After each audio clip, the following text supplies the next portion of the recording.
Take a slide.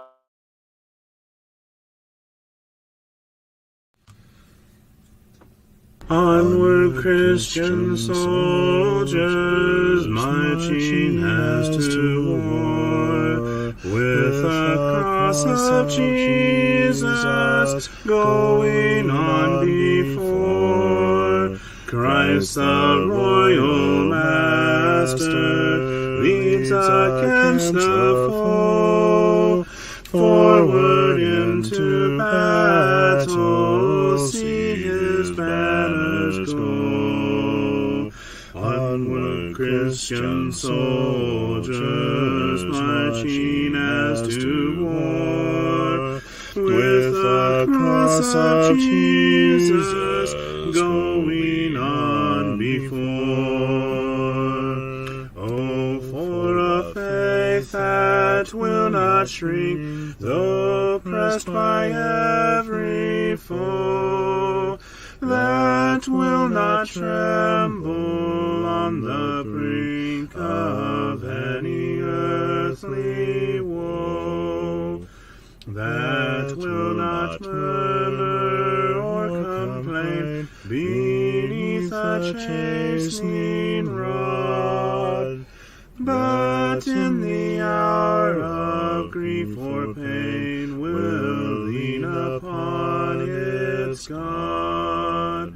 A faith that shines more bright and clear when tempests rage without, that when in danger knows no fear, in darkness feels no doubt.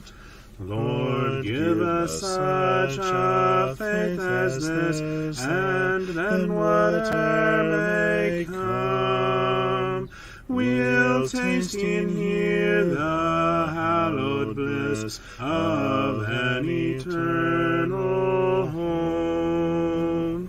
A charge to keep I have, a God to glorify, a never-dying soul to save, and fitted for the sky, to serve the present age, my calling to fulfill. Oh, may it all my powers engage to do my Master's will.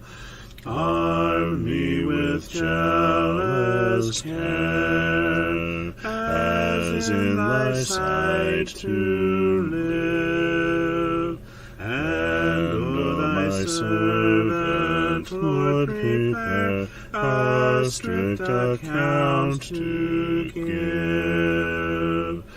Help me to watch and pray, and on thyself rely. Assured if I my trust betray, I shall forever die.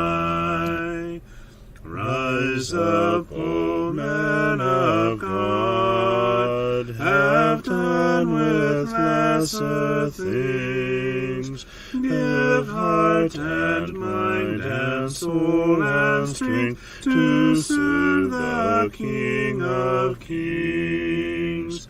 Rise up, O men of God, his kingdom tarries long. Bring in the day of brotherhood and end the night of wrong. Rise up, O men of God, the church for you doth wait. Her strength unequal to her task, rise up and make her great.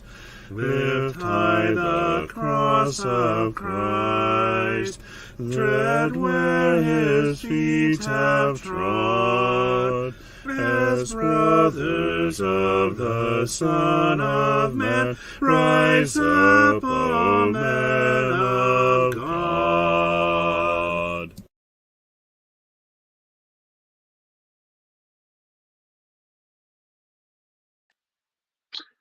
Good evening.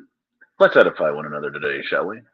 As you can kind of see, I've got my computer here going because we actually have a question tonight. And I love this particular one. It is so circular that it is fun.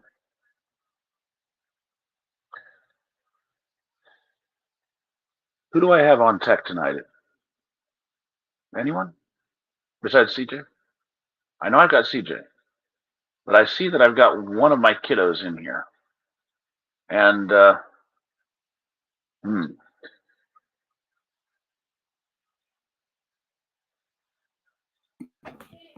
CJ is working on his sermon. That's the reason why I was asking who I had on tech, because I know you're busy, my brother.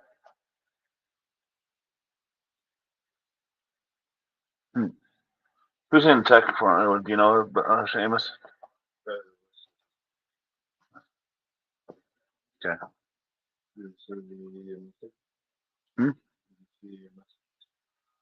What message?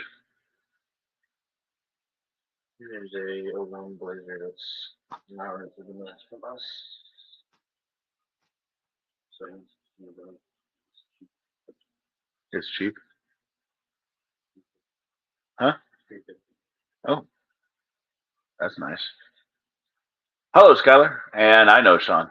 The reason I was asking is because because I've got things set up. I want her for eSword, and I'm coming in on the laptop so that I can bring up some other tabs that I've got going on.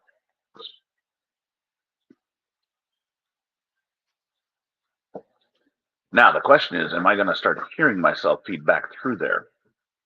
That is the question. And no, I'm not. Good. Oh, he looks ugly. And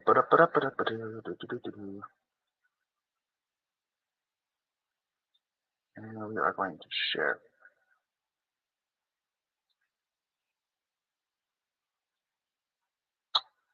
Now we're going to start there. Yes, I got that as well just before we started, Skylar. Okay, let's see. Take us over to Esther. Some of you might, as the questioner was wondering from me, be wondering about the difference between some words. We're going to Esther chapter 1 to begin our study tonight. And on this particular word,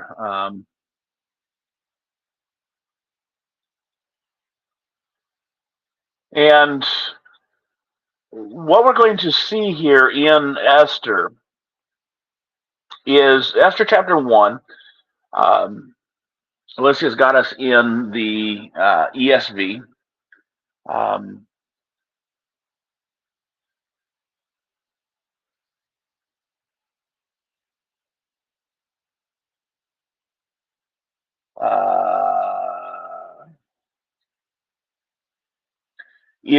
We're going to begin, and stop jumping ahead of me there, Sean. What we see in the situation here is that King Ahasuerus, who is over the Medes and the Persians, is involved in a party.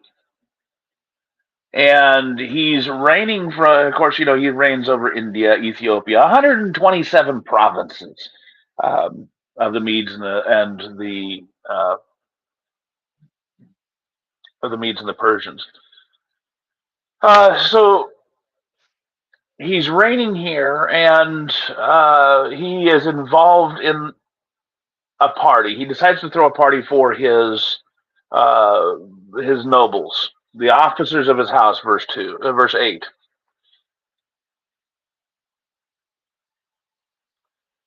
And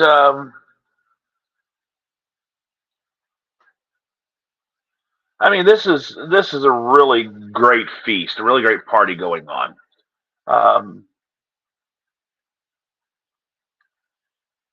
It was done to show, in verse 4, it was done to show the riches of his glorious kingdom, the honor of his excellent majesty, and it lasted many days, even to 180 days.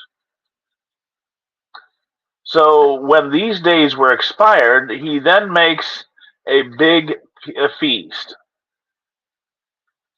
So he had a feast for 180 days, showing, and showed all of his greatness. And then at the end of those 180 days, he makes another feast to show at the culmination of these days. And he does so to invite all the people that were present in Shushan, the palace. So this was both lords and servants. And this one lasted 7 days. We're studying the difference between basically 3 words, Heather. And I'll get to those in a minute. But I'm setting the stage here. And good to see you, my sister. I'm setting the stage up here for what's going on. So King Ahasuerus is having this party, this great big feast, and he's doing so for all the people, large and small, big and great. We're not talking about size, we're not talking, large like Levi and small like Sean. No, or CJ. No. We're talking about large and small in reference to their standing politically, or their standing socially. Hello, Stephanie. Good to see you. So they give everybody to drink in vessels of gold, and everything is different. Every vessel is different from one another, and everything. The wine was flowing. Now in verse 8, what we see is that the drinking was given according to the law. No one did compel, so the king had appointed to all the officers in the house that they should do according to every man's pleasure. So, according to verse 8, if my tech person would scroll back to verse 8 for me, the drinking was according to this edict, according to the ESV, but according to the law, according to, as you read KJV. And it's a party that lasted 187 days.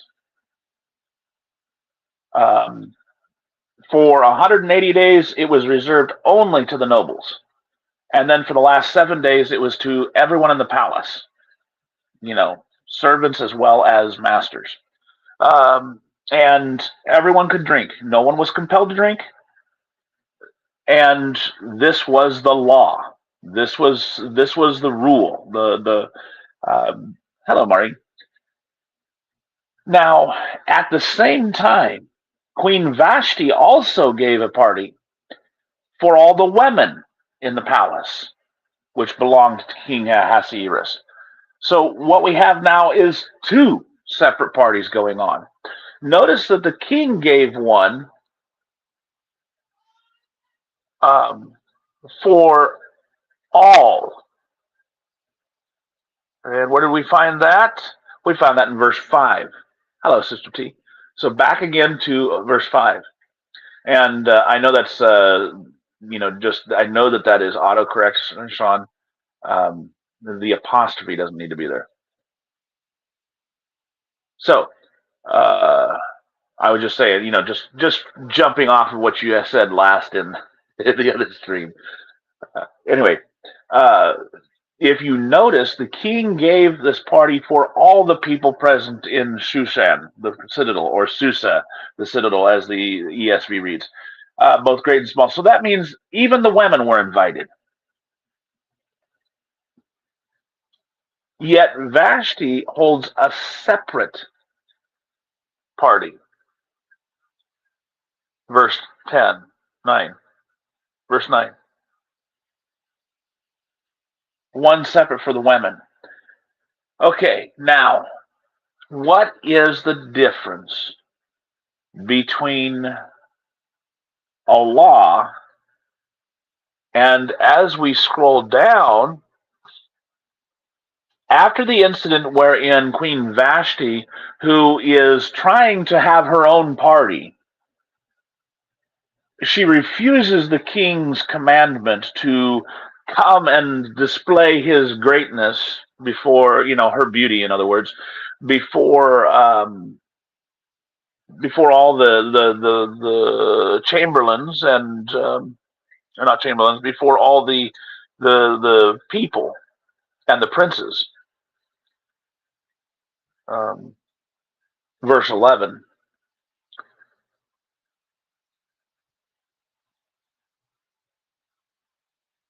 After that incident, in verse 15, what we see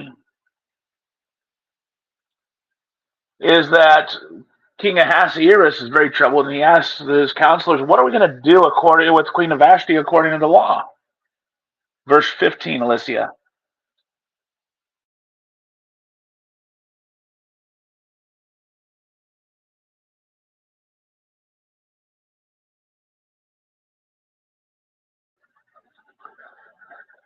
So, according to the law, what is to be done to Queen Vashti because she has not performed the command of King Ahasuerus delivered by the eunuchs?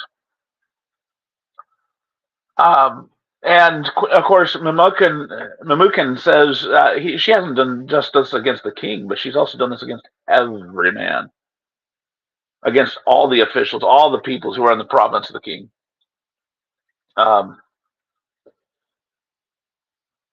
So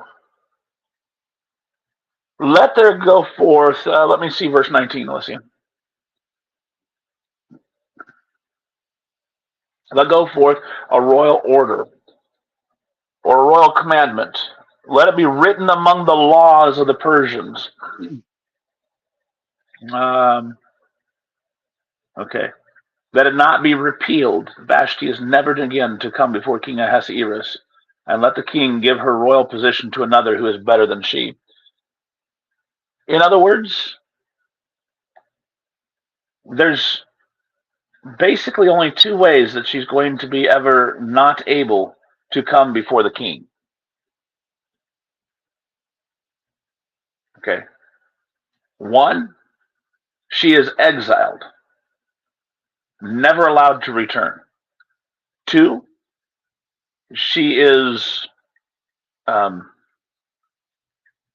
deceased. Those are the two ways. Yeah, she could be imprisoned. I guess that'd be a third way, but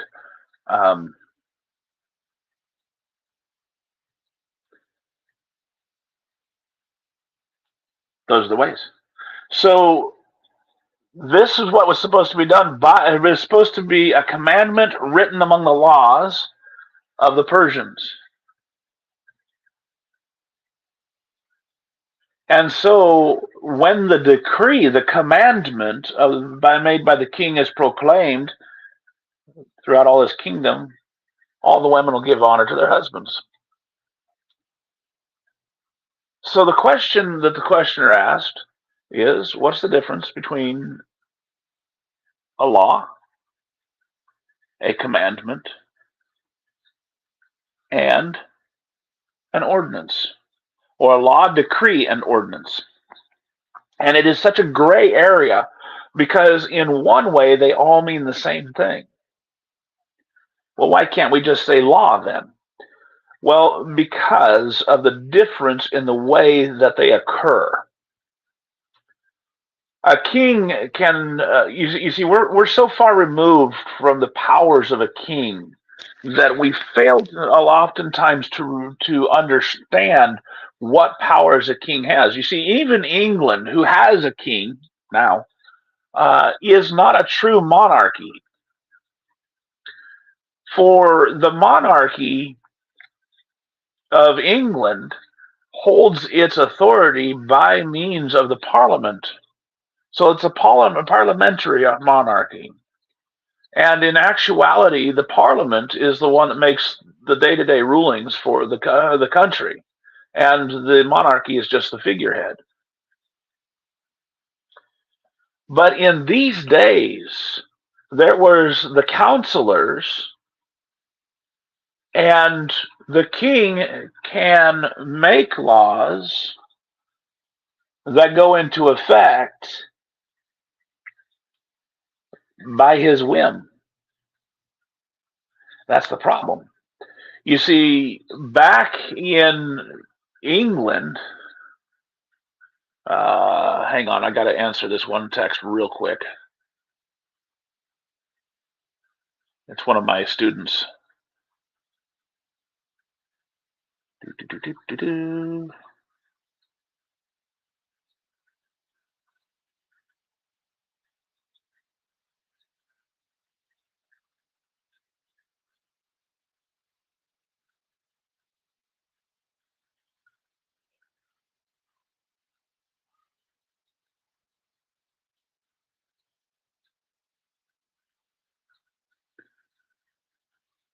Okay.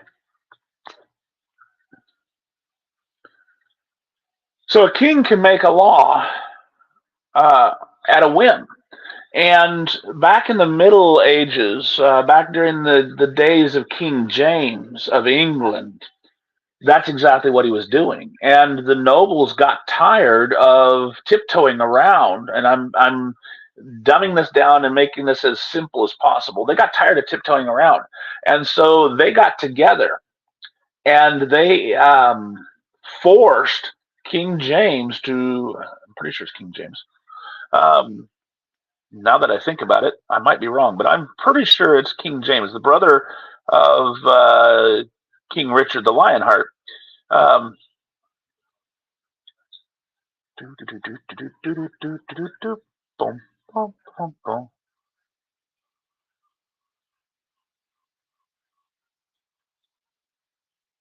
already there.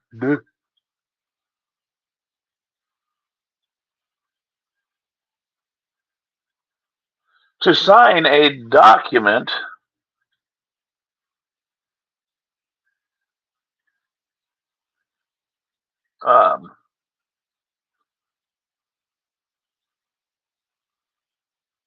no, I was wrong. Not King James, King John.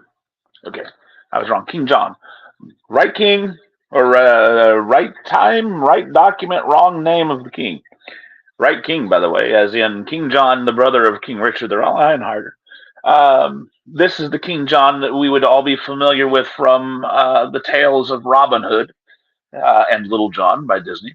But anyway, they got tired of the whims of the monarchy, and so they got together and forced them to sign the Magna Carta. And this established the Parliament. Now, of course, there's a whole lot of other history in there involved. There was a period of time prior to all this when there was some, like a civil war almost, that was going on in England with Oliver Cromwell and the Huguenots and all that stuff. But we're going to kind of gloss over that right now. But suffice it to say that that's what established and brought in, hello Sam, the parliamentary monarchy that is now in England today. There was still a period of time when everything was fledgling, and it developed more and more power over the course of time and took more and more power away from the monarchy. But that was essentially what established everything. Now, prior to that, the king could make a law just like that. In fact, That's how King George got away with, multiple wives. He removed one wife and got another one. Accused, and when Rome decided to, kind of object, well, we're going to form our own religion, and that's how the Anglican Church came into existence. So King Ahasuerus did exactly that. He made a decree. He appealed to his counselors, what shall we do? Now, what is a decree? And to that, I'm going to bring you over to, oops, wrong one.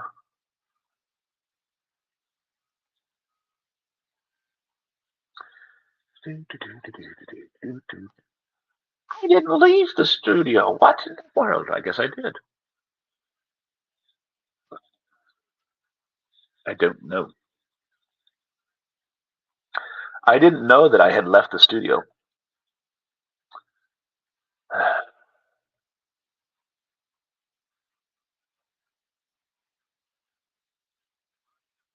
I think CJ kicked me out. That's exactly what I did. Ha ha ha. I knew it. Okay. So what we have here is the legal definition of a decree. It's a formal and authoritative order, especially one. Let me see if I can bring that up a little bit larger. Oops, larger, please, not smaller. Especially one having the force of law. Of course, we could look at how today our judges have decrees. They hand down decrees based upon law. So when the judges make a decision, it's decided. It's called a decree. It's a decision, but it has the force of law.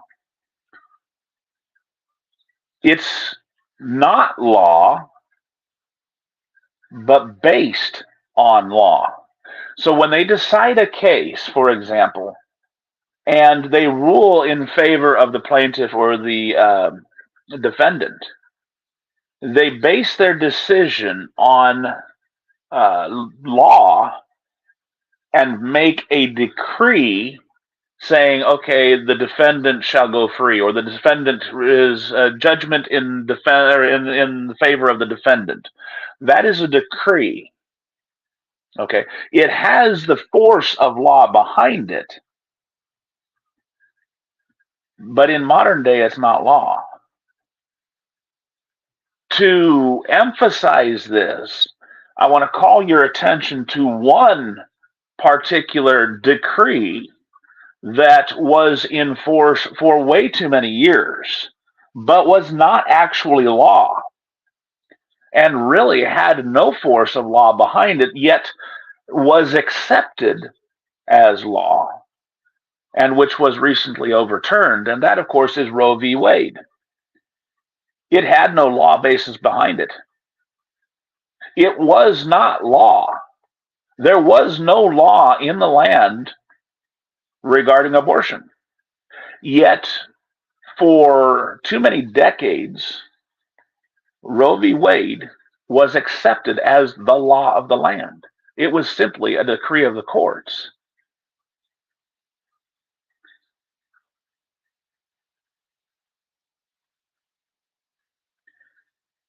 Don't believe me? Challenge you. Okay, so that is the definition of decree. And so when we look at the account of King Ahasuerus, when Vashti disobeyed his command to come, Roe v. Wade, that big abortion debate, the decision by the U.S. Supreme Court to allow abortion.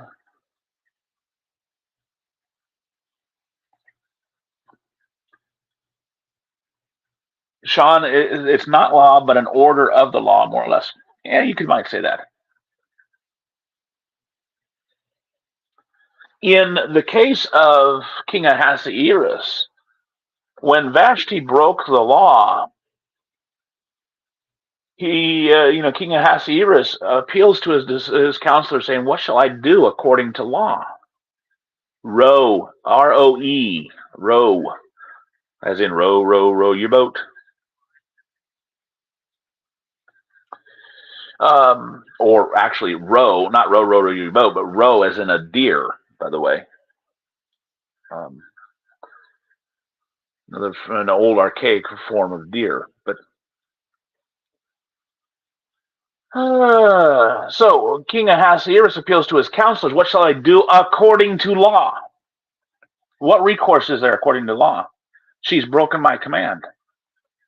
And his lawyers come to him, Memucan, and says, Memucan being his chief lawyer right here in speaking in this case, she hasn't just done you wrong. She's wronged every single husband or male out there. And so that they're going to despise their husbands in their eyes. All right. So here's what my suggestion is. He says, make this decree, this royal commandment. And Alicia, I need you back on verse 19, please. Make this royal decree, this royal order, this royal commandment. Now, because the king is to make this commandment, does it have the force of law behind it? Stay there.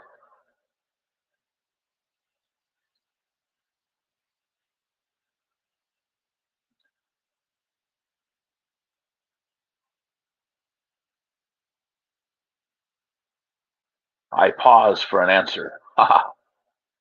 While I also tap a quick reply.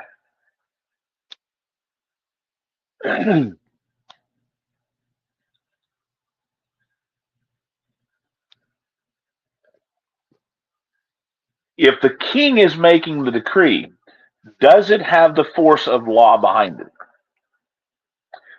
CJ says yes. Thank you, CJ. Because who is it that controls the armies? Who is it that makes the law in the kingdom of the Medes and Persians?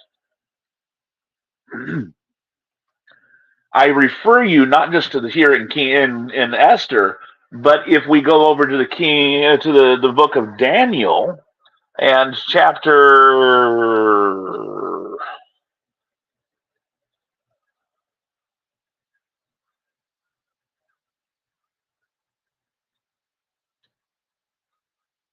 6. Sam says the king. Thank you, Sam. So if we go to Daniel chapter 6, what is it that the counselors come? Why is it the counselors come to Darius? No, not King, not Daniel 11 and 12. Or are you talking about 6 verses 11 and 12?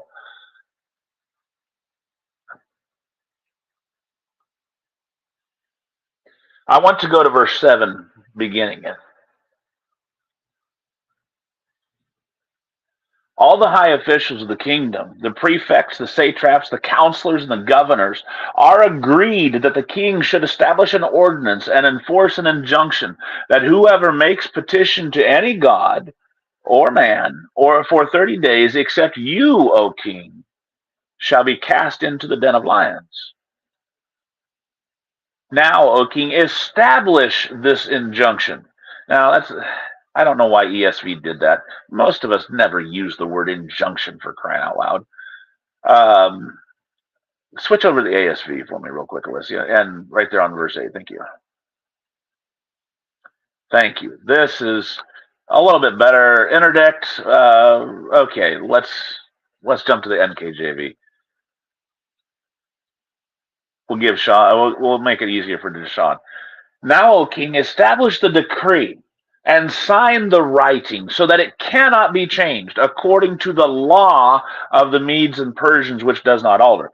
So what they were trying to do is make a law, but they couldn't make the law themselves, could they? They had to go to King Darius.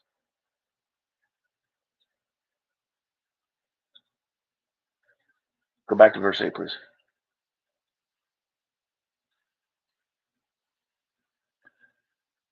So they come to King Darius and they butter him up. And they want him to establish this decree and sign it into law. Here in the United States, we have Congress, and we have two halves. We have the Senate and the House of Representatives. Now, the House of Representatives make a law, and they send it over to the Senate, and the Senate weighs in on the matter. If they agree with the House of Representatives, it goes to the desk of the president. If the Senate doesn't agree with it, it goes back to the House of Representatives with the changes. If the representatives agree with the changes, it goes to the president's desk. It passes the House of Representatives, goes to the president's desk. However, if the House doesn't agree to it, then the two parties assign representatives of themselves, and they meet together and they negotiate a compromise. If they can negotiate a compromise, then the new bill is sent back to both houses, both houses. And if the Senate agrees and the House agrees and passes it, then the bill goes to the president's desk. If they don't, it dies. Now, this process is also vice versa. If the Senate passes a bill, makes a law, it goes to the representatives and back and forth. The ultimate result is the Congress comes together, passes a law, and sends it to the desk of the president. The president then signs it, and it still must pass the litmus test of the United States Supreme Court. Because if it doesn't meet with constitutionality, then it is dead in the water. However, they didn't have the Congress here in Daniel. The king is the one who made the law. So the governors and the satraps and all the officials could propose a law, but they had to come to the king to get him to sign it into law.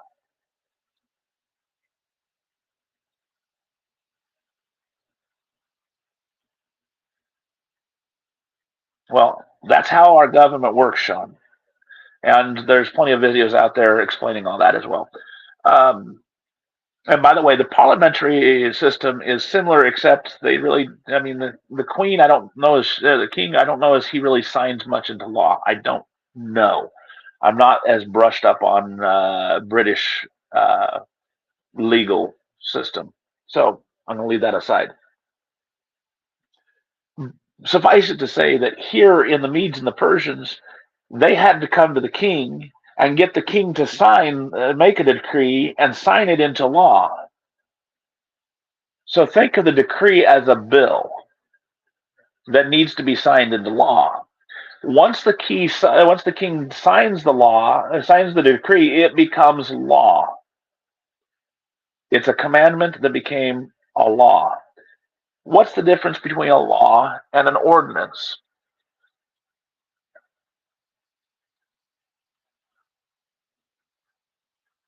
And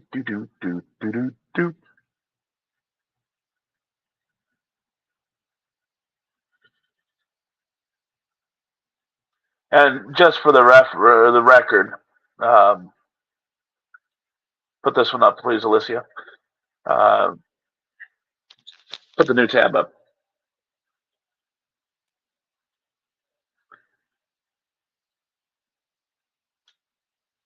In that day and age, it is still, remember that a decree is still, it still has the force of the law behind it. It has the force of the king behind it. And so it still, in essence, acts as a law, whether the king signs it into law or not. If the king has a signet on it, um, for example, the king can just say, "Okay, I'm going to declare a feast on this day of this month of this year." Now, he doesn't have to say this is going to happen every year. Okay, so if we can say, "Okay, hey, here's a good example of that." Um,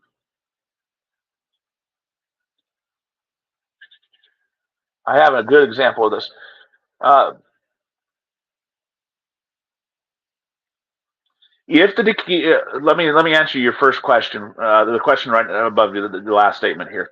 If a decree is an order of the law, and then the king signs it, it becomes law.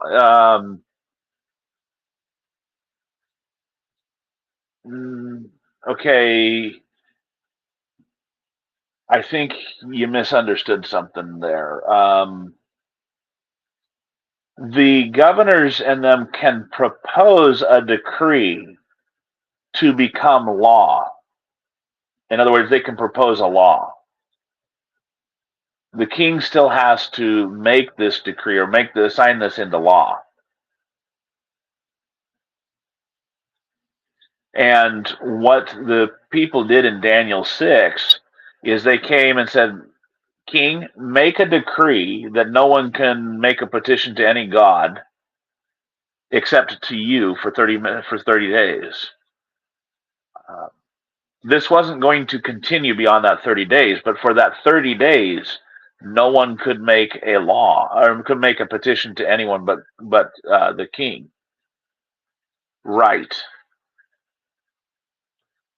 Um, but once he signed that, it became a law, and it lasted for those 30 days. It could not be altered for those 30 days. Another example of just a simple, now that was one that became a law. There is a decree that doesn't become a law.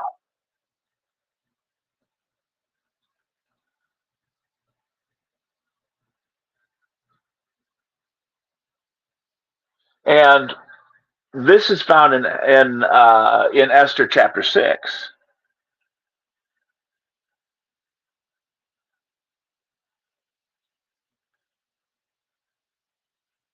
So if Alicia will take us back to Esther chapter 6 real quick.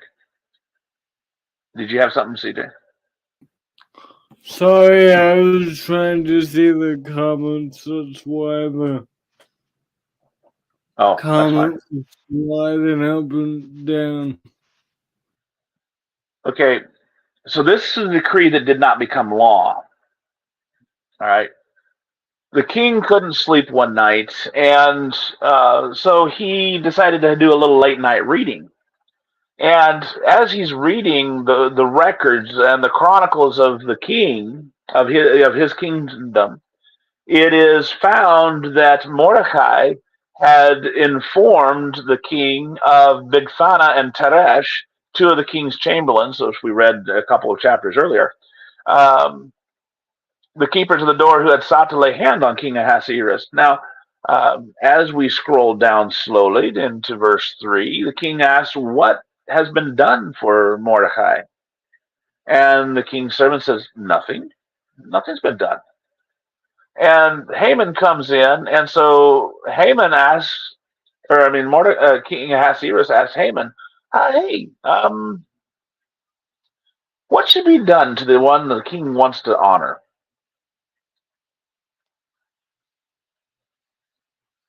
Okay, and that's verse 6. We're in the verse 6. Now, Haman came here for the purpose of, of getting permission to hang Mordecai. All right, and so the king asked him, "Hey, verse 6, please, Alicia. What should be done for the man whom the king delights to honor?" Now, Haman thought in his heart, hey, who would the king want to honor more than me? I mean, I'm after all his favorite. Of course, I'm adding a little bit, I'm adding what is implied.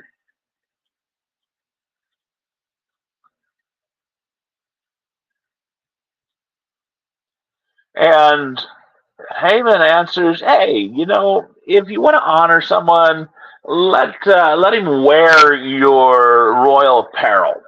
Let him wear your robe and ride the horse which you ride, and wear your second best crown, or wear the crown, um, and then have one of the most noble prince, uh, array the man, and then lead him through the city on horseback, and proclaim before him, "This it shall be done to whoever the man delights to honor." Verse 9. So, guess what happens? The king makes a decree. He makes a commandment. He makes an order. Hurry, take the robe and the horse, and do as you have suggested. The king orders Mordecai to do it. That's a decree.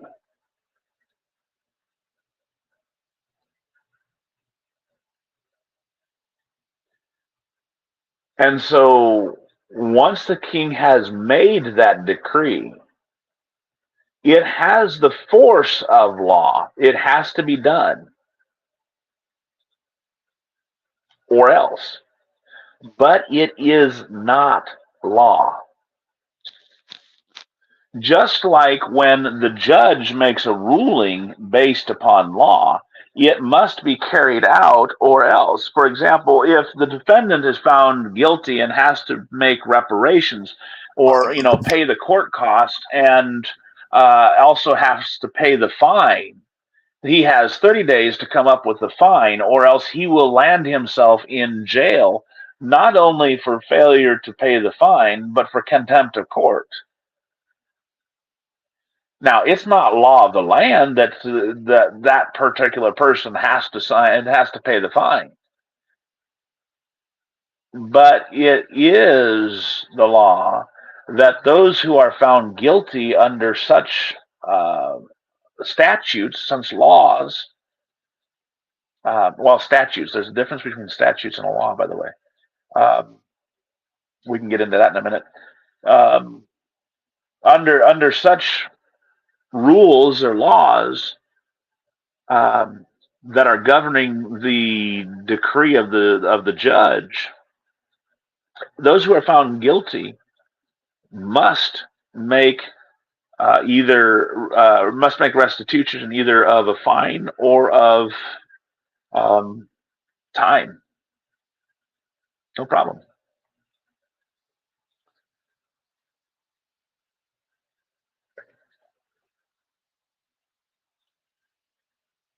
But yes, they have to obey it, period. And so Haman did just that.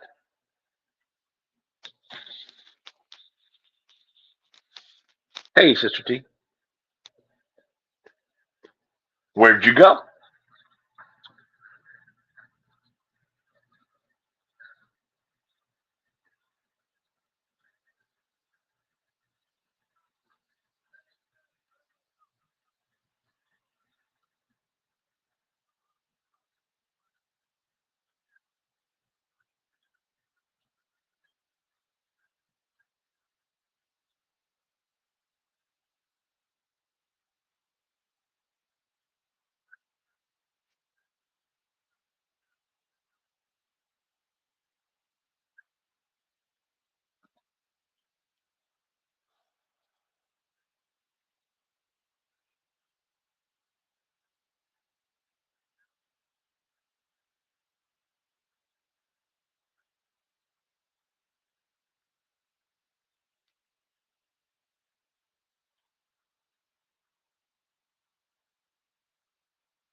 Okay. Sean says, so a decree is an order of the law, a commandment of the law, but is not law, but it is to be obeyed because it has the authority of the law.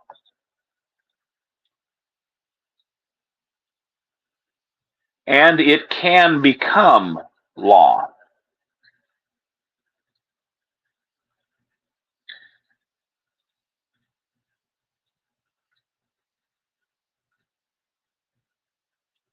So, like I said, the king made the decree regarding Vashti, whichever way you want to pronounce it.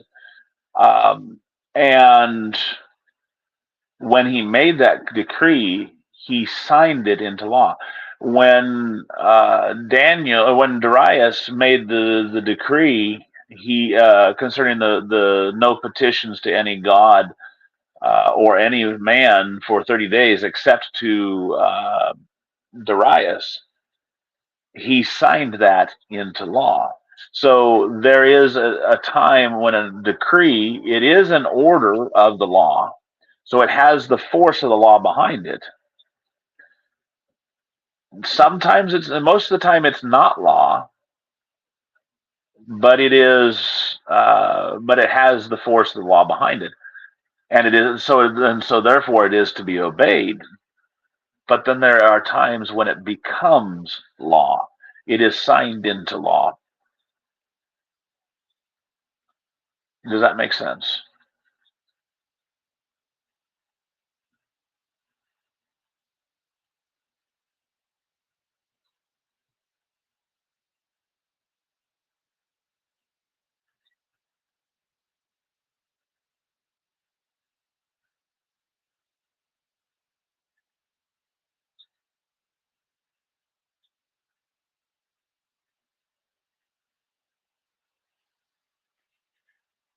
Okay. Now, you ask what the difference between an ordinance and a law is. There are ordinances that are okay. The best way to make a distinction between an ordinance and a law is this: ordinances are usually done at a local level, municipal level.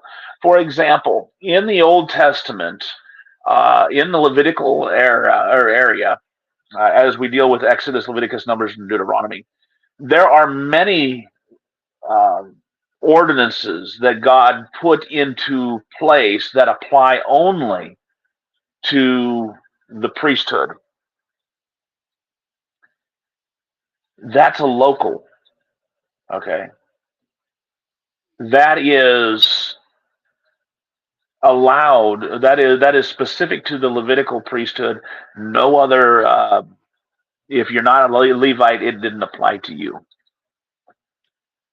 Um, for example, how you took down the tabernacle. That's an ordinance. It's not a law. One might say, well, because God made it, it's a law. Yes and no. It's an ordinance of God applicable only to the Levites. Now, we know what the laws of God were because that was the Ten Commandments. We know that there were laws that were applicable to all Israelites. And a lot of people say, well, that's the ceremonial law. You know, laws governing when a man or a woman should give, offer up a sacrifice. There were laws regarding marriage. There were laws, laws regarding adultery or murder or etc. Those are laws. But when we deal with ordinances, we're dealing with local things. That is, it is, one may say it is a law, but appertains only to local areas. It is given in modern day. We would say that ordinances are passed by cities and counties. Laws are passed by states and by the federal governments. Okay. So even though the ordinances surrounding Pineville, North Carolina, are equally binding, they apply only to those people who are passing through or residing within the confines of the limits of Pineville. Okay.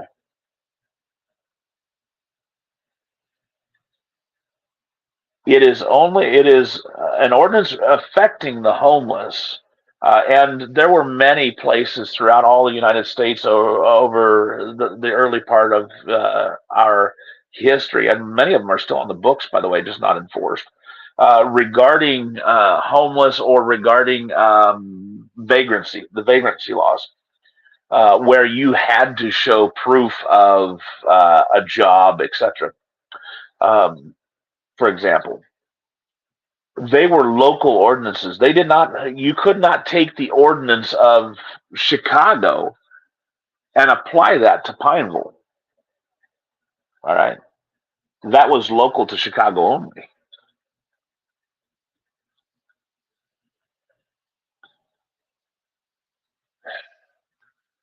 Whereas the state has, and it gave, as it were, it gave legal force or authority to Pineville or to Chicago, whichever state you're in, gave legal force to those areas to enact those ordinances so that Chicago can enact ordinances according to the needs of Chicago, so long as it fit within the within the so long as it agreed with the constitutionality of the state of Illinois or the state of North Carolina. In like manner, in the New Testament or in the Old Testament, let me take you over to the book of Ruth.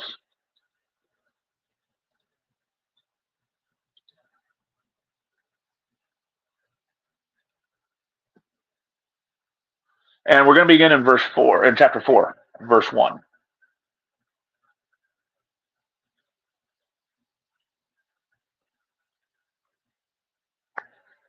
Ruth chapter 4, verse 1. It is before Esther. Genesis, Exodus, Leviticus, Numbers, Deuteronomy, Joshua, Judges, Ruth. Ruth. Are we ruthless tonight, Alicia?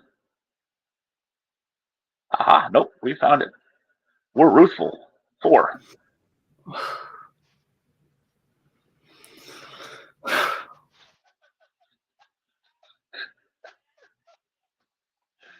Now Boaz went up to the gate and sat down there, and behold, the close relative of whom Boaz had spoken came by. So Boaz said, "Come aside, friend, sit down here." So he came aside and sat down, and he took 10 men of the elders of the city and said, "Sit down here." So they sat down.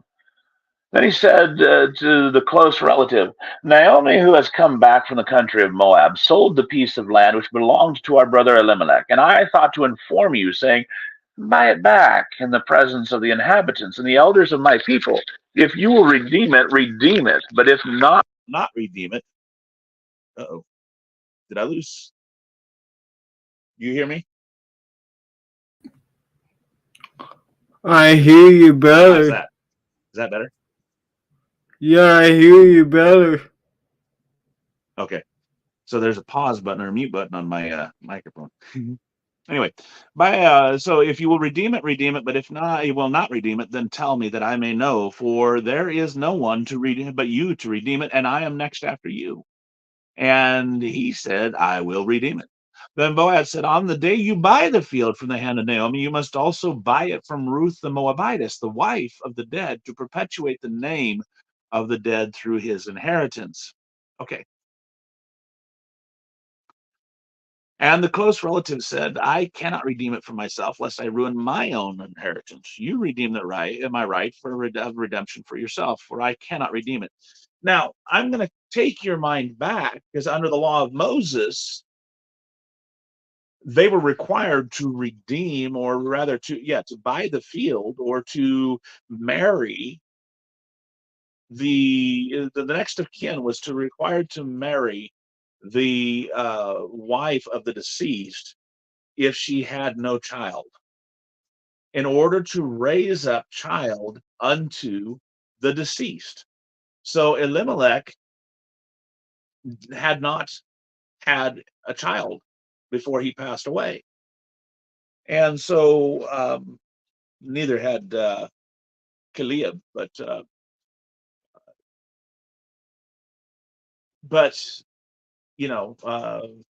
what's her name did not come back with Naomi. Only Ruth did. So they were required to by the law of Moses. Now, if Elimelech if the near kinsman wasn't willing to do it, then the next of kin had to. The next one after him. Now, here is the ordinance or the custom in former times in Israel concerning redeeming and exchanging. When you confirmed anything, one man took off his sandal and gave it to the other. That was the confirmation. Okay. So if you were confirming purchasing this piece of land, hey, you took off your sandal. Here's my sandal. Okay, I took your sandal. The deal is done. It's a weird custom. It's a weird confirmation, but it was witnessed by 10 people. Okay, in this case, that was an ordinance of this city. When you confirm this, you must have it done in the presence of witnesses of the elders, and in this case, 10. And so Boaz followed the ordinance. Yes, it was a custom. Yes, it was, but it was still an ordinance of the town. All right. Now, when the close relative refused to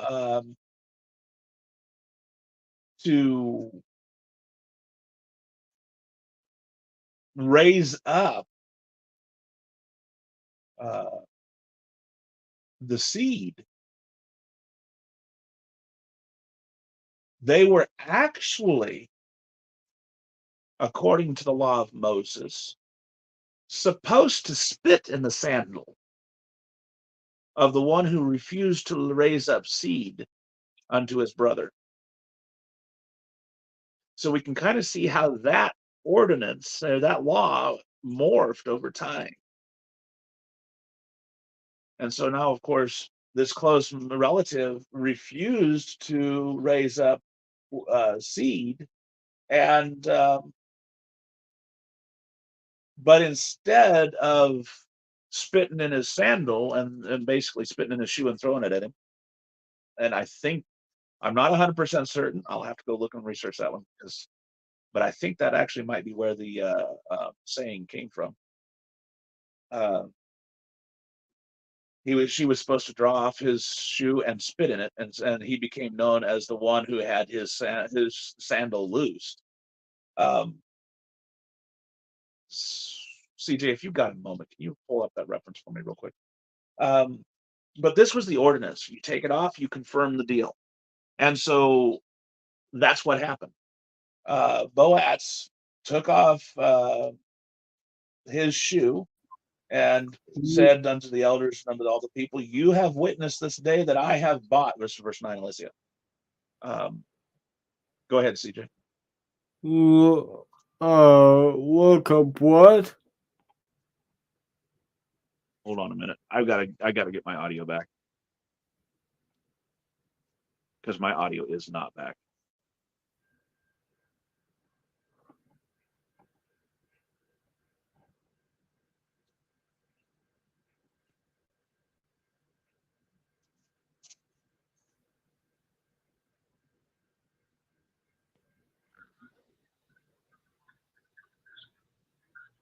I wonder how far I went on that one. Is that any better? Well, I can tell you switched it. I like it You when can? it's. I wonder if Okay. there's a way you could Hold on. draft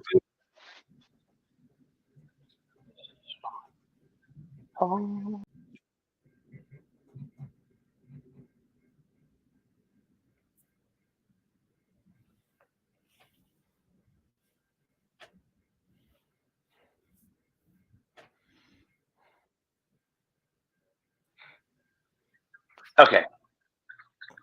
Better? So what do you want me to look up? Oh, he's not going to answer me.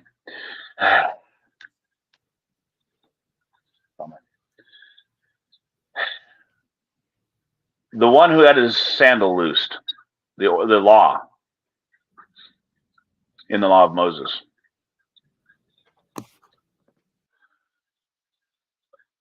The law of him that had his sandal loosed. Anyway, so Boaz says to the elders of the people and unto all the people, you have witnessed this day that I have bought, verse 9, all that are Elimelech's and all that was Chilians or Kilians and all and Malons or Malons from the hand of Naomi. Moreover, Ruth the Moabitess, the widow of Mahlon, I have acquired as my wife to perpetuate the name of the dead through his inheritance, that the name of the dead may not be cut off from among his brethren and from the position of the gate at the gate. You are witnesses this day.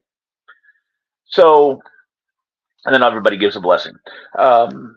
So this was the ordinance, and this was the law. The law was what the law of Moses said, that you must raise up seed unto your brother.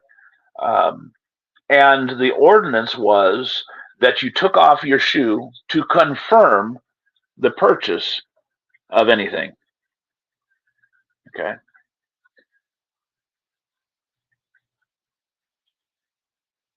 So Sean says, so is an ordinance a branch of the law, but not direct law itself, but it has the force of the, no, it is law. It is just law that is local to an area. It does not go beyond the confines of that local area. A county, I live in Guthrie County, and in Guthrie County, the laws, the ordinances that Guthrie County passed do not go beyond Guthrie County. It will not apply to the state of Iowa. It only applies to Guthrie County. But it is the law for Guthrie County. For example, in the city of Guthrie Center, you have certain speeds that are posted upon the roads. You can go 25 miles an hour in certain areas, 35 miles an hour in other areas, and 45 miles in still other areas. Those are ordinances that are passed by the city and are law. So if I, in one area of the city and in downtown, am going 45 mile an hour, I am breaking the law, because the law states that I must be going 25.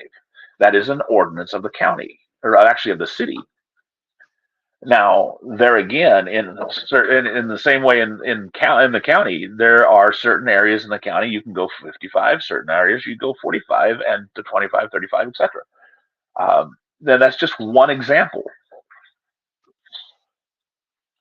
So they are law, but they are local, and they do not exceed the confines of that county. And yes, that was a contract without all the paperwork, but there was plenty of witnesses. Nah, no problem, Sean. And yeah, it is an interesting topic, Sam. Thank you, CJ. Alicia, take us to Deuteronomy 25, verses 5 through 10.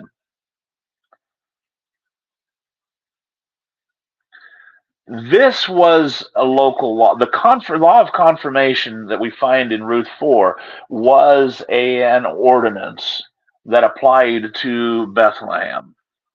And there were certainly there were other areas to which that custom, because it was a custom of the times.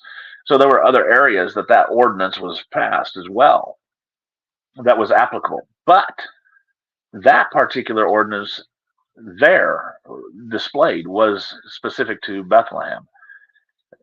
Could I have gone to Dan or some other town and found the same thing? Sure. Just like I can go to Pineville and find certain laws regarding speed. I can go 25, 35, maybe 30, maybe 45 miles an hour at certain spots within Pineville.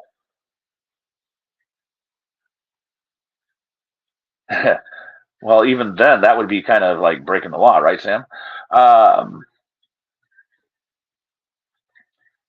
so there are, even though there may be similarities, even though the same law, same ordinance may be in other places, that doesn't mean that that it is a universal law or a law of the land. It just means that it is a law of that locale. Now, 25 verses 5 through 10. Let me read verse 5 fully before I go on to verse 6. Thank you.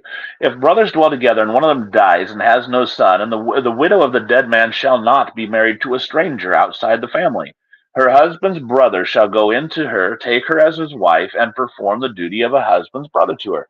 And it shall be that the firstborn son which she bears will succeed to the name of his dead brother, that his name may not be blotted out of Israel. But if the man does not want to take his brother's wife, then let his brother's wife go up to the gate to the elders and say, my husband's brother refuses to raise up a name to his brother in Israel. He will not perform the duty of my husband's brother. Then the elders of his city shall call him and speak to him. But if he stands firm and says, I do not want to take her, then his brother's wife shall come to him in the presence of the elders, remove his sandal from his foot, spit in his face, and answer and say, so shall it be done to the man who will not build up his brother's house. And his name shall be called in Israel, the house of him who had his sandal removed. And of course, in the regards to the law, when the daughters of Zelophehad came to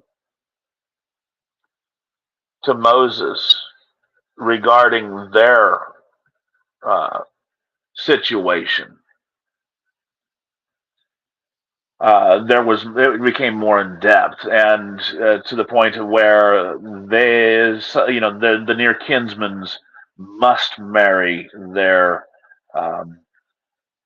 the widows in order that the land not pass from tribe to tribe.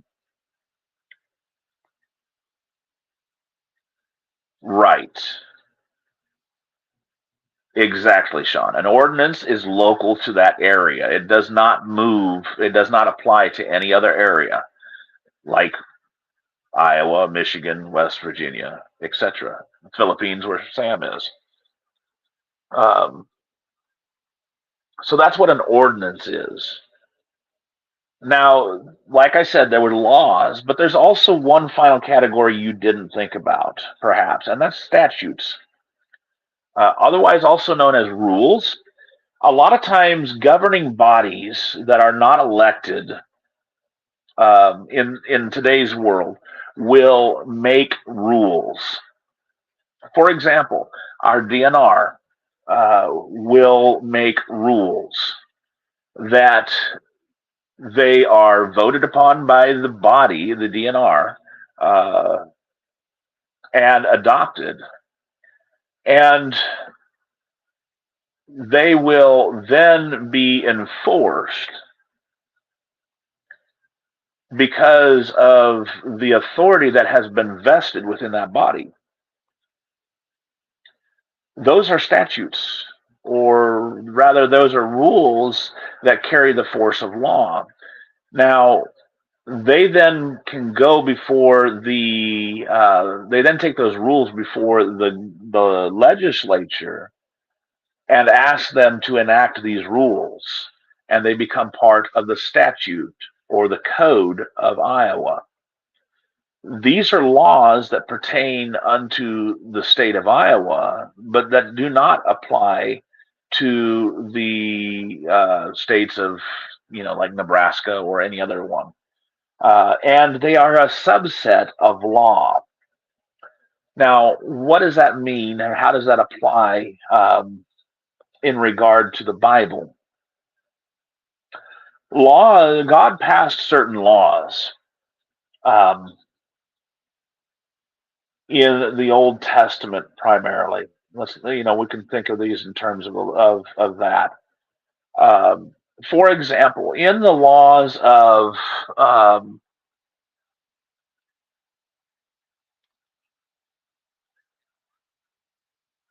let's see here.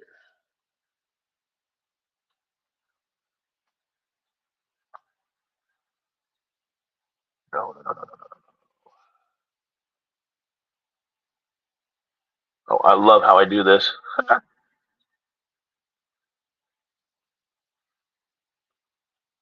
No, come on.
Ah, I got to think of it. Um,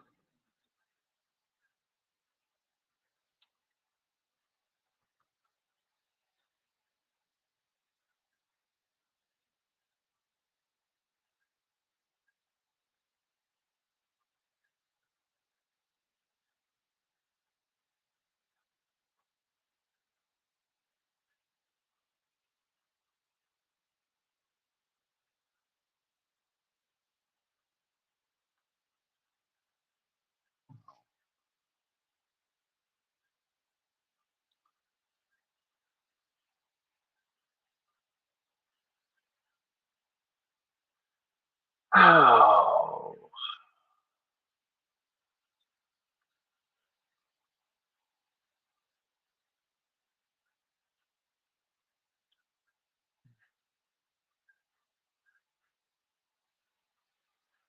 I think it's in Deuteronomy, but anyway.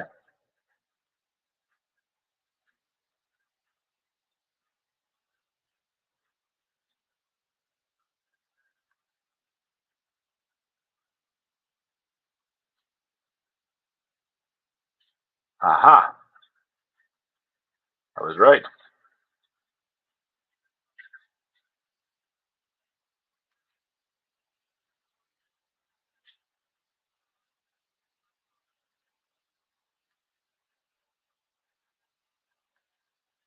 What am I doing?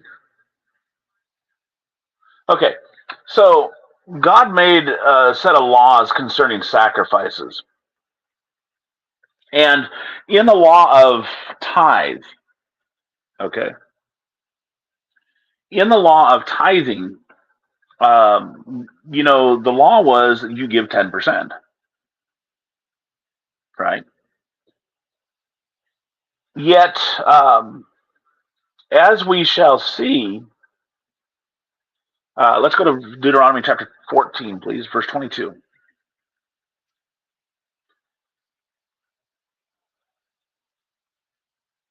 Statutes are rules that are laws of an individual state. Well, yeah, they're a subset of laws.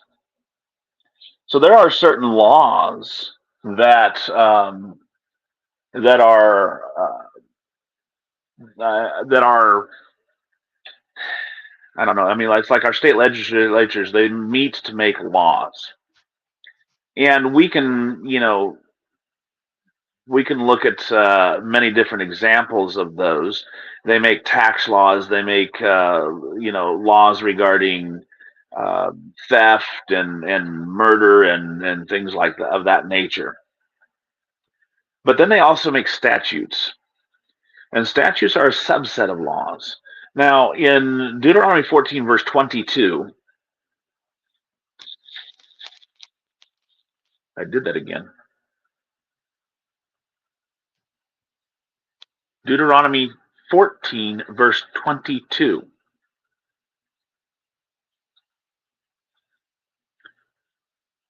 You shall truly tithe all the increase of your grain that the field produces year by year. This is the law. It is ungetoverable, as Paul Mays likes to say. You cannot get around this law. According to the law of Moses, you had to tithe of the increase of your grain that your field produced every year. No ifs, ands, or buts about it. Now, here's the statute.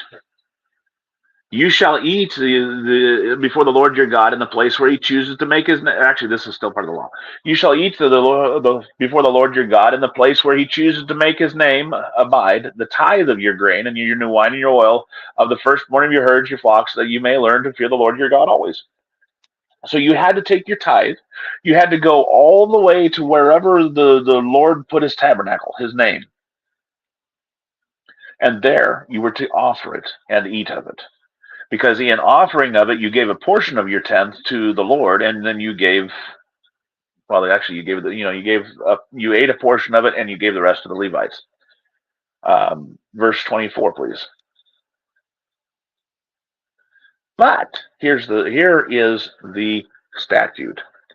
If the journey is too long for you, so that you are not able to carry the tithe, or if the place where the Lord your God chooses to put his name is too far from you, when the Lord your God has blessed you, then you shall exchange it for money.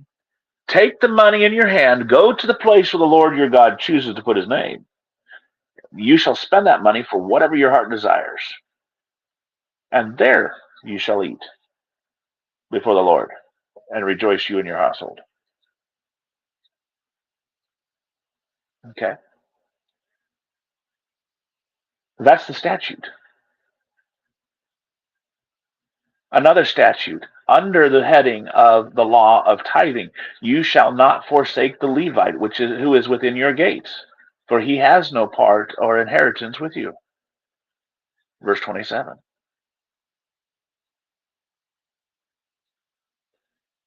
Another one, verse 28. The end of every third year you shall bring out the tithe of your produce, year of that year, and store it up within your gates.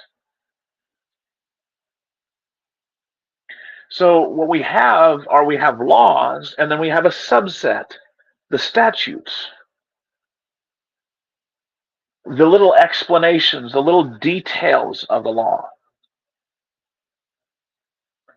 And so the best way in our modern day of looking at it is ordinances are passed by cities or municipalities and counties. And then you have laws and statutes that are passed by the states.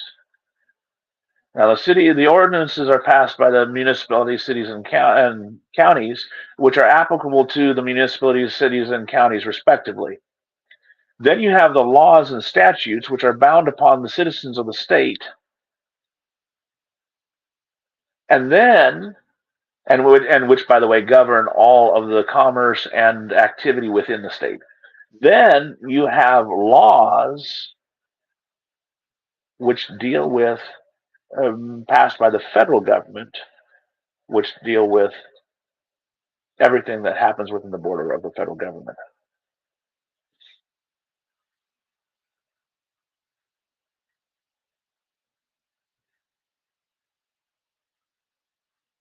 Remember, the law is the tithe. You must tithe. The statute is a subset of that law. It's still a law. It's still binding as a law.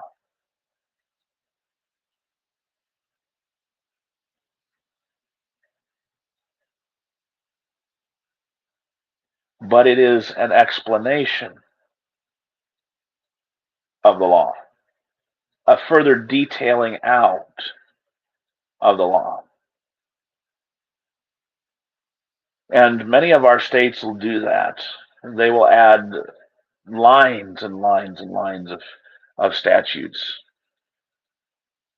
within their laws.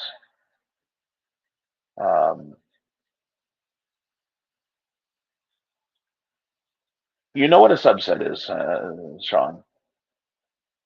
What does the word sub mean?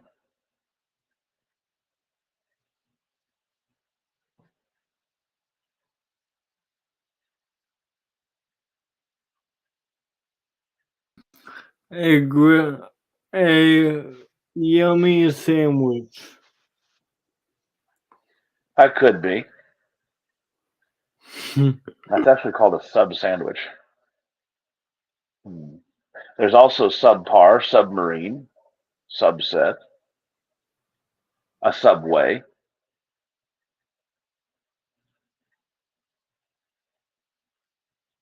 There's also a substitute. Ooh, now I want Subway. Really, Levi? You're the one that mentioned you're the one that mentioned sandwich, not me. What is a subway?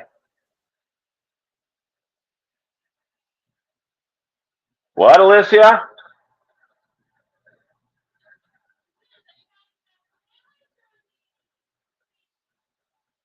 Yeah.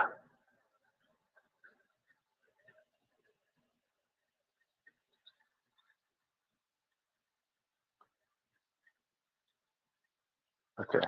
I need to make a bigger arrow on my.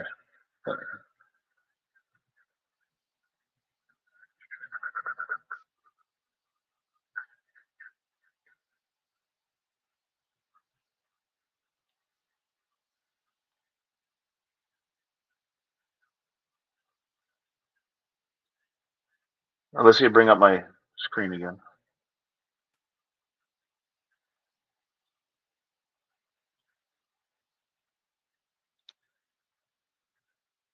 The word is subset, and it is a set that is a part of a larger set.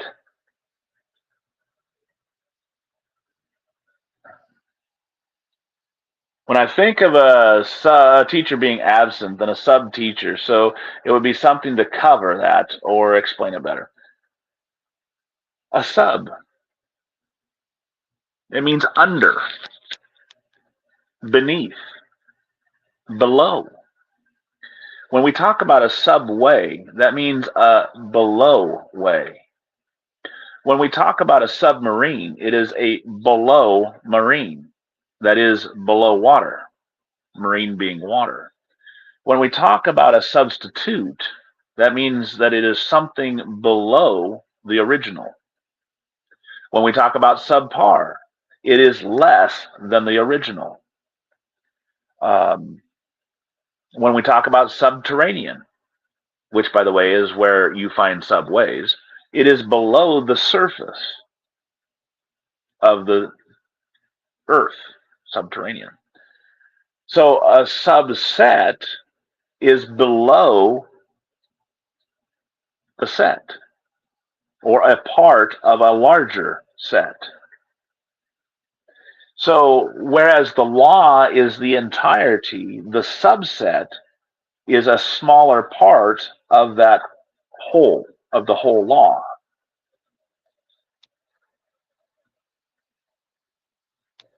I didn't ask for the CAPTCHA.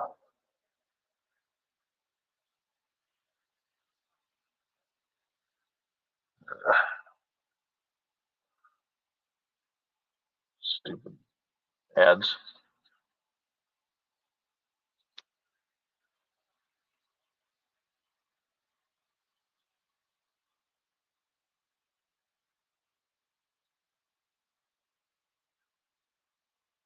Ooh, there was subservient. Boy, try saying subshrub fast, 5 times fast.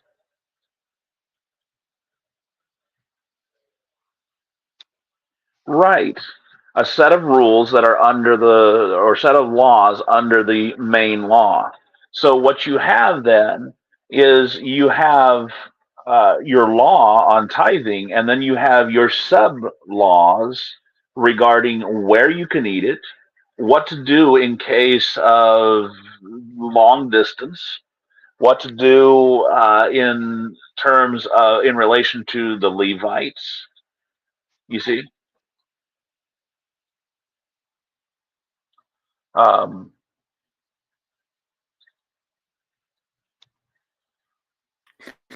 You have no defense, Sean. You that's have right. no. Thank you, CJ. You don't have any defense. You have lived 36 years, 32 years, 30 some years on this earth. and you have never heard of subset. You probably have, but just didn't pay any attention. Look at how to use subset in a sentence. You're going to love this one. It can let us see that a rose, for example, excites receptors number 27, 72, and 112, while dog poop excites a different subset of receptors.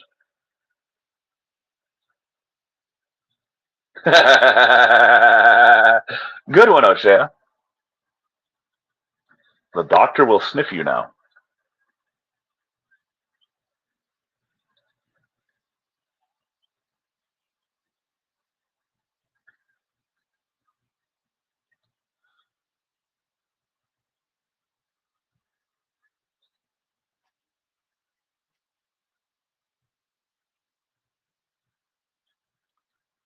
Oh, that's an interesting one. He knew, however, that we consciously perceive only a subset of the total information our minds absorb in the world. So,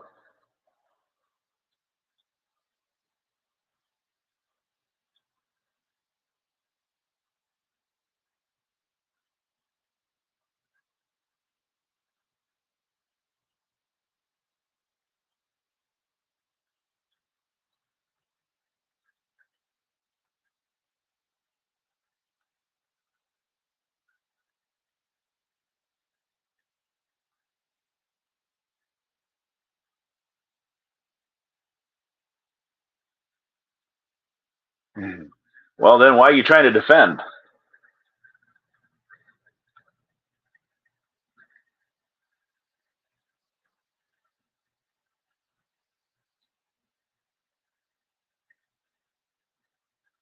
John Hertig has a really good definition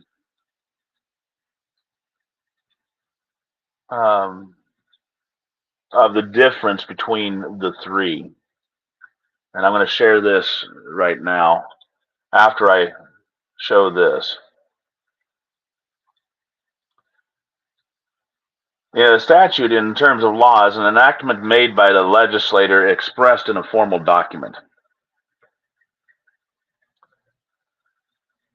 It is the document in which such an enactment is expressed. And of course, we can get into international law, an instrument annexed or subsidiary to an international agreement or as a treaty. A permanent rule established by an organization, corporation, etc., to govern its internal affairs. You're not frustrating us at all, Sean.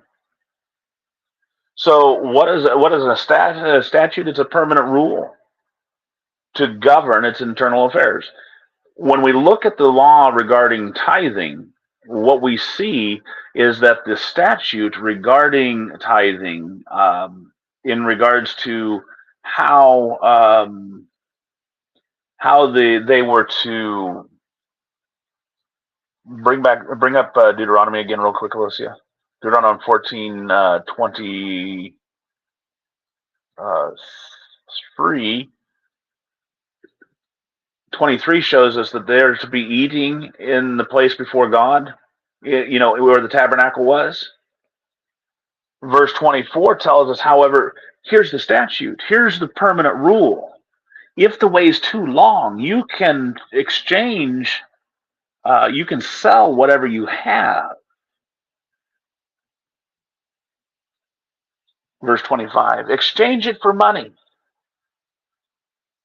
Bind up the money, go to the place where God's name is, where the tabernacle is, or the temple as it came to be later, and buy whatever it is that you are going to tithe, whatever you want to give to God,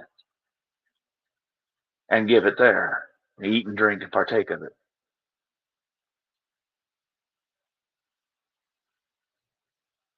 Sam, that would be a very good way to look at that.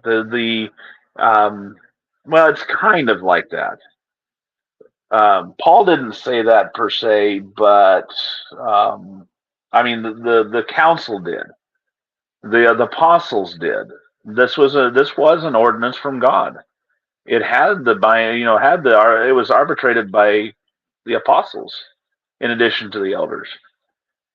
So when Paul said not to eat meat from an idol, nor from things strangled, nor eat blood, and to abstain from fornication, those are not. That isn't a statute per se. That's not a subset. That is that is law for each one of those. That's actually like four or five laws. One might say that we are not to be eating certain things, and then the subset would be things sacrificed to idols, things with strangled, things with blood, and then we are also not to commit fornication. We are to abstain from fornication.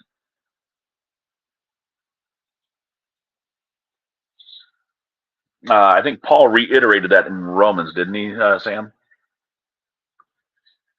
Okay, so that's the subset. Now, let's go looking at, as soon as I can figure out where my mouse went, there it is.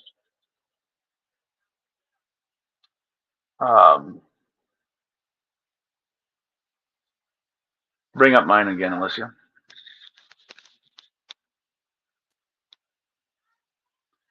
In Quora here, the question was asked, what is the difference between ordinances, statutes, and laws? And as you can see here, ordinances are city laws. Maybe that's not big enough.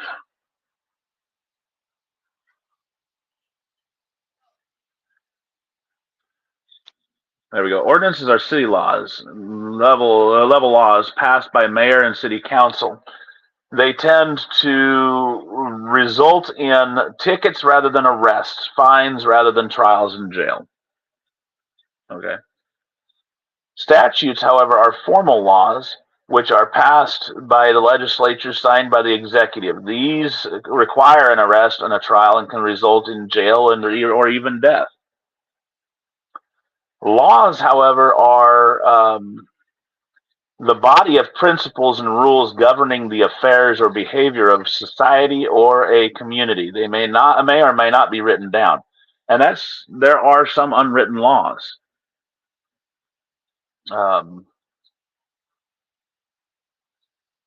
And we typically refer to all of these shorthand-wise as law.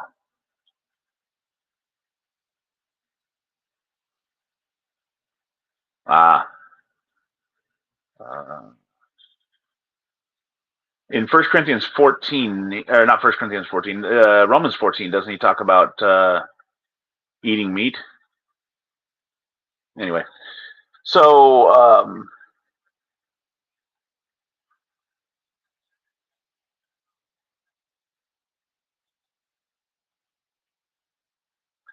yeah, well, we already saw that the definition of ordinance is actually a law, but it's local.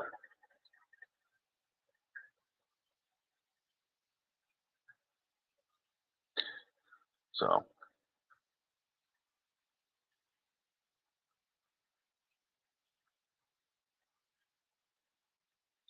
well, decree is anyway. It is still a law.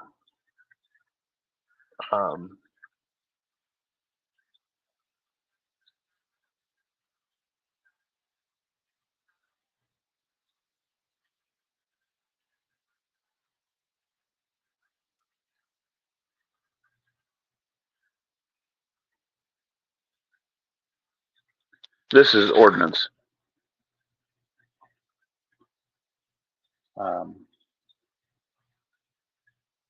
An authoritative rule or law, a decree or a command, a public injunction or regulation. So when God says that you shall keep all of my commands, my statutes, and my ordinances, what is he talking about?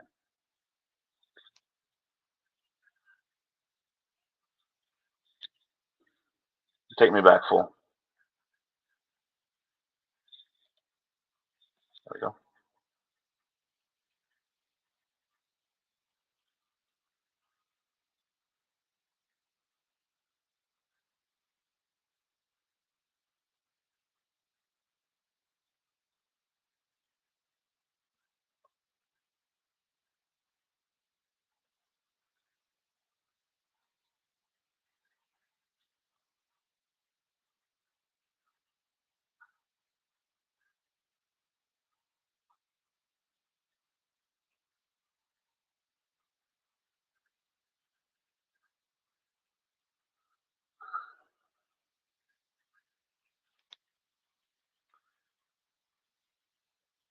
Genesis chapter 26, verse 5, Alicia.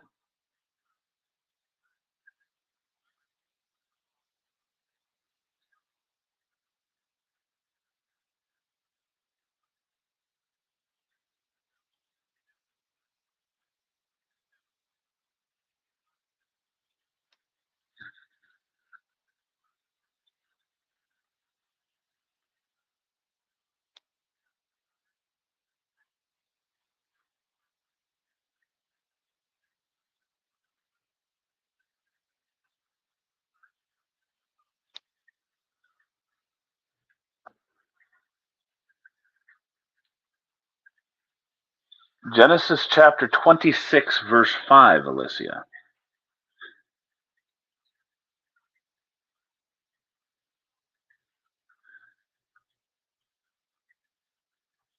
Now, let's back up one verse to verse 4. And I will make your descendants multiply as the stars of heaven. I will give your descendants all these lands, and in your seed all the nations of the earth shall be blessed, because Abraham obeyed my voice and kept my charge, my commandments, my statutes, and my laws.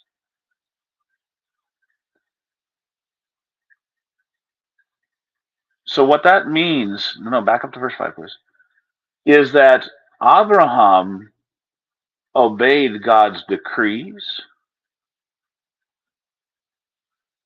He obeyed God's laws. He obeyed God's statutes, the subsets, and he obeyed God's ordinances, commandments.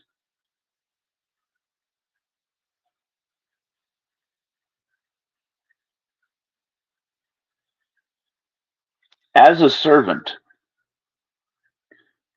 when my master says, I want a roast beef sandwich for my dinner, I have the obligation then to make sure that when dinner time rolls around, that my master has a roast beef sandwich. Did he make that a law? No. He simply asked for it. He expressed a desire.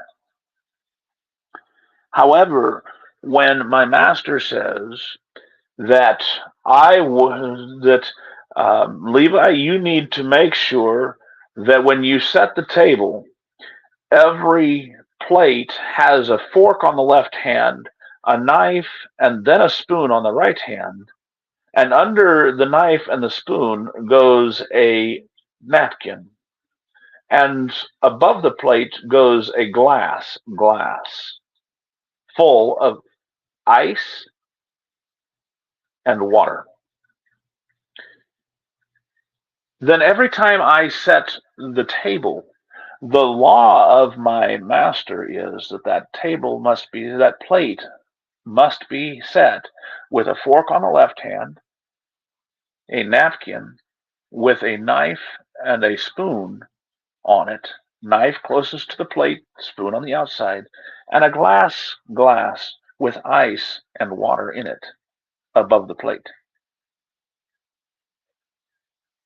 That's the law. You see the difference between a decree and a law?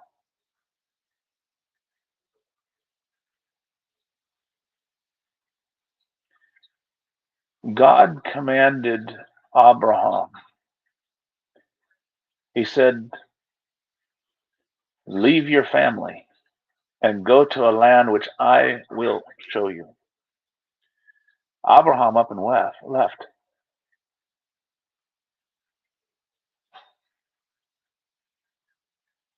Yes, above, not on the plate. That's right, Sam. And he made a decree. He said that he made a statute. He made a law. Well, he even made a law right here. He made a decree. He said, you go to this land. He made a law. He said, your descendants, every seed of yours, must be circumcised on the 8th day. Not just you and your seed, but every person that you buy at the hands of a stranger must be circumcised. And that shall be the sign of our covenant, the covenant between you and me. That's a law. You see, the law was the circumcision. Everyone in your house must be circumcised.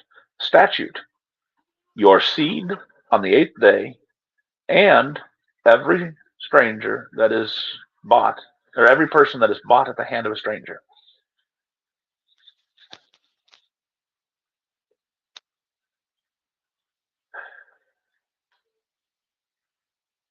Abraham obeyed God's voice. He listened. He treated every word from God as if it was a law, as if it was a command, as if he needed to do it. And God blessed him, promised him the land, the nation, and the ultimate blessing. God requires us to keep his commands. Jesus said in John 14:15, if you love me, keep my commands. And he further went on to say in John 14:24 that these are not my words, but of him that sent me.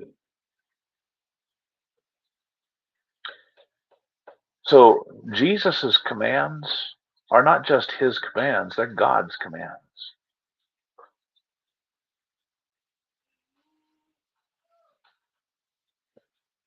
So therefore, what do we do? How do we treat that?